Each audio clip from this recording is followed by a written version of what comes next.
In this video, I will show you exactly how to bridge the gap between your files and your artificial intelligence by connecting Outlook and OneDrive to Claude. Bringing your Microsoft 365 data directly into your chat interface allows Claude to analyze your emails and documents with incredible speed and precision. To get started, navigate to the bottom left corner of your screen on the Claude website and click on your profile name.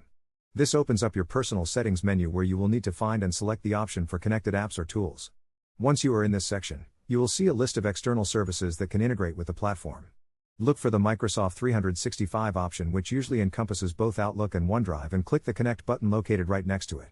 At this point, a secure window will pop up asking you to log into your Microsoft account.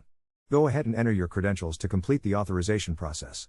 This uses a secure protocol called OAuth, which means Claude only gets the specific read access it needs to see your files without ever knowing your actual password.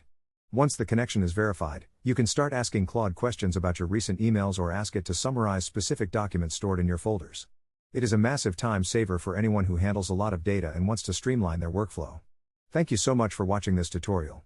I hope this integration helps you stay organized and makes your daily tasks much easier to handle.